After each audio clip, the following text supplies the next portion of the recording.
जय हिंद एवरीवन। आज की इस वीडियो में हम लोग बात करेंगे एसएससी जीडी 2025 के लिए क्या हमारी लास्ट स्ट्रेटजी रहने वाली है। आशा करते हैं ये आपकी स्ट्रेटजी के लिए लास्ट वीडियो होगी और इसके बाद आपको कोई वीडियो देखने की कोई ज़रूरत नहीं पड़ेगी। वीडियो में बात करी है मिनी मॉक लगाने चाहिए या नहीं, या मैराथन लेनी चाहिए या प्रैक्टिस सेट लेनी चाहिए, तो वीडियो को लास्ट तक जरूर देखना। तो पहले बात करते हैं कंप्लीट योर सिलेबस। आशा करते हैं कि अभी तक आपने अपना सिलेबस कंप्लीट कर लिया होगा। अगर अभी भी आपने नहीं किया है तो मैराथन के थ्रू या वन शॉट के थ्रू अपना जितना भी सिलेबस बचा है उसे पूरा कर लो, मैक्स टू मैक्स 5 जनवरी तक, क्योंकि उससे पहले आपको सिलेबस खत्म कर लेना। उसके बाद अगर आपका सिलेबस नहीं भी खत्म होता है तो भी कोई भी टेंशन नहीं लेना है। जितना सिलेबस कर लिया है उसी के भरोसे बैठना है। अभी जो मैं बताने वाला हूँ उन चीज़ों को तुम्हें उसके बाद फॉलो करना है। मैक्सिमम आउटपुट वही लोग निकाल पाएंगे जिनका सिलेबस कंप्लीट हो चुका है और जो बिगनर, एकदम से बिगनर नहीं है। बिगनर हो तब भी चलेगा बट एकदम से बिगनर नहीं है, ठीक है। तो अभी हम लोग क्या करेंगे कि अब हम लोग प्रैक्टिस और रिवीजन दो चीज़ों पर बहुत ज़्यादा फोकस करेंगे, क्योंकि लास्ट में होता क्या है,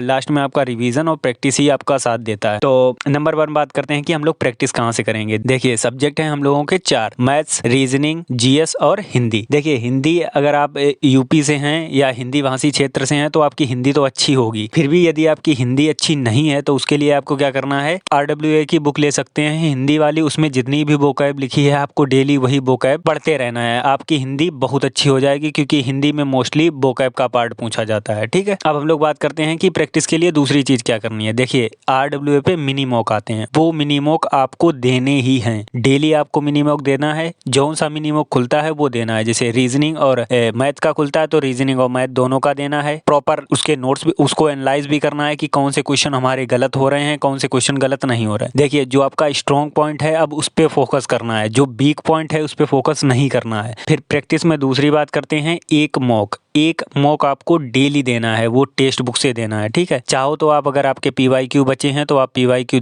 दे सकते हैं। PYQ मैं ज़्यादा प्रेफर करता हूँ। उसका रीज़न ये है कि मोस्टली क्वेश्चन जो होते हैं वो PYQ बेस्ड आते हैं। मतलब पहली बात तो 10 घंटे तो पढ़ना ही है, ठीक है। उससे कम अगर पढ़ोगे तो भाई सिलेक्शन तो भूल जाओ, क्योंकि SSC GD की अभी तुमने कट ऑफ देखी कितनी ज़्यादा थी। मैं भी उसमें बाहर हुआ हूँ, मेरे भी 140 नंबर हैं, ठीक है। तो करना क्या है कि लास्ट में हम लोगों को स्मार्ट स्टडी करना है, प्लस जितना ज़्यादा प्रैक्टिस और रिविजन कर सकते हैं। एक मॉक आपने दे लिया, उसके बाद मॉक को एनालाइज करने में ज़्यादा टाइम दीजिए कि मेरे नंबर कहाँ से गलत होने हैं। देखिए अगर आप 120 से 130 के बीच में हैं किसी भी मॉक में, चाहे वो RWA पे हो या टेक्स्ट बुक पे हो, आपको चिंता करने की बहुत ज़्यादा ज़रूरत नहीं है और आपको कुछ भी नया पढ़ने की ज़रूरत नहीं है अगर इतना स्कोर आ रहा है। अब बात करते हैं रिवीजन। देखिए लास्ट टाइम में रिवीजन करने के 2 तरीके होते हैं। पहला तरीका होता है सेल्फ और दूसरा होता है प्रैक्टिस सेट। जो प्रैक्टिस सेट लगवाए जाते हैं, अभी आपने देखे होंगे RWA पे भी प्रैक्टिस सेट चल रहे हैं, तो आपके मन में ये विचार आता होगा कि प्रैक्टिस सेट लेने चाहिए या नहीं लेने चाहिए। देखिए अगर आपको लगता है कि आपका कोई सब्जेक्ट वीक है तो आप उसका प्रैक्टिस सेट ले सकते हैं, लेकिन लाइव वो भी नहीं लेना है। जैसे मान लीजिए आपकी मैथ वीक है तो मैथ का प्रैक्टिस सेट आपको लाइव नहीं लेना है, जब क्लास खत्म हो जाए उसके बाद लेना है और उसको 1.5x पे चला लेना है। देखिए कंटेंट बहुत ज़्यादा, जैसे नवीन सर की जो क्लास है, ठीक है, 1.5 घंटे की क्लास है। अगर आप नोट्स बनाने बैठ जाएंगे 3 घंटे चले जाएंगे। देखिए कंटेंट बहुत अच्छा है, कंटेंट की हम नहीं कह रहे कि कंटेंट अच्छा नहीं है, लेकिन ये है कि अभी तुम अगर नोट्स बनाने बैठ जाओगे तो बहुत समय खराब हो जाएगा। तो तुम्हें करना क्या, देखिए हिंदी के लिए प्रैक्टिस सेट देखने की कोई ज़रूरत नहीं है। जो मैंने बताया RWA की बुक से वोकैब करते रहो, वहीं से वोकैब आएगी। बहुत ज़्यादा अच्छा लेवल का वोकैब नहीं पूछते हैं वहाँ पे भी। सेकंड नंबर पे बात करते हैं कि रीजनिंग का भी प्रैक्टिस सेट आपको लेने की कोई ज़रूरत नहीं है। आपको अगर लगता है कि आपके कोई टॉपिक वीक हैं तो आप वो टॉपिक पढ़ सकते हैं, टॉपिक वाइज डाल के पढ़ सकते हैं, ना कि रीजनिंग में टाइम वेस्ट वहाँ पे करें। उसके जगह पे आपको रीजनिंग के लिए क्या करना है, उसका सेक्शनल मॉक दे देना है। देखो मिनी मॉक तो दे ही रहे हो, ठीक है। अगर तुम्हें लगता है रीजनिंग तुम्हारी कमजोर है तो तुम रीजनिंग के और सेक्शनल मॉक दे सकते हो, PYQ वो भी लगाते रहो। देखिए अगर आप प्रैक्टिस सेट लेंगे 1 घंटा देंगे, अगर तुम मॉक लगाने जाओगे भाई 12 से 13, बहुत ज्यादा 15 मिनट में खत्म। तुमने अपने 45 मिनट सेव कर लिए। लास्ट में जितना समय बचा लोगे और जितना समय अच्छी जगह पे इन्वेस्ट करोगे वही तुम्हें आगे निकाल के ले जाएगा। तो अगर तुम्हें आगे निकलना है तो भाई कुछ तो अलग करना पड़ेगा। देखिए अगर प्रैक्टिस सेट में बिंद गए, मैराथन में बिंद गए ना, तो बहुत अच्छा स्कोर नहीं कर पाओगे और जो तुमने तैयारी कर भी रखी है वो भी सब बर्बाद हो जाएगी। अब हम लोग बात करते हैं कि सेल्फ रिवीजन की। देखिए प्रैक्टिस सेट से रिवीजन जो करना था वो हो गया, बहुत ज़्यादा 2 घंटे इसको दीजिए। 2 घंटे जो मॉक में बताए हमने, 1 घंटा मॉक 1 घंटा एनालिसिस, इसके बाद में 1 घंटा हम आपको बता रहे हैं मिनी मॉक के लिए। एक दिन में 2 ही मिनी मॉक देने हैं, उससे ज्यादा नहीं देने हैं। ठीक, आपके 5 घंटे हो गए। अब जो ये 5 घंटे बचे हैं इनका आपको पूरा निचोड़ निकालना है और आपको करना क्या है, सेल्फ स्टडी। देखिए, कोई भी टीचर आपको सिलेक्ट नहीं करवा देगा जब तक आप स्वयं नहीं पढ़ेंगे। ये एक कड़वा सत्य है। आप अगर नहीं मानेंगे आपका सिलेक्शन नहीं होगा। ये बात अपने आप से भी आप बैठ के पूछ सकते हैं कि भाई जीएस कोई तुम्हें याद करा देगा? कोई नहीं याद करवा दे। ट्रिक बता देगा,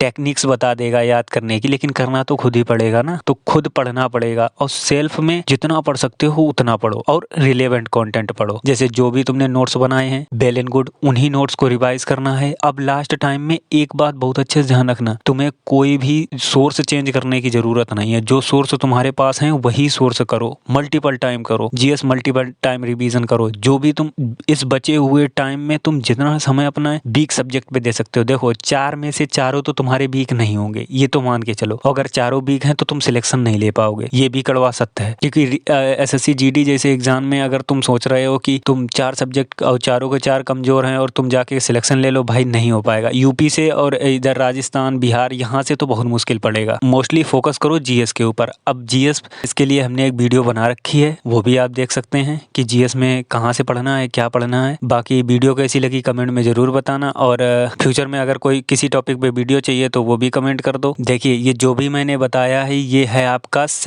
मंडे टू सैटरडे। संडे को आपको ऑफ रखना है, एक केवल मॉक देना है RWA का। ठीक है, वो मॉक आपको नंबर नहीं देखने हैं, उसमें परसेंटाइल देखनी है बस, और वही एनालाइज करना है और सारे वीक का रिवाइज करना है। ज़्यादा टेंशन लेनी नहीं है, लेकिन पढ़ते रहने हैं। अब जो जितने भी दिन बचे हैं उनमें से एक एक दिन तुम्हारे लिए इंपॉर्टेंट है, तो उसे बहुत ज़्यादा बेकार मत करना। धन्यवाद, मिलते हैं अगली वीडियो में, तब तक के लिए जय हिंद।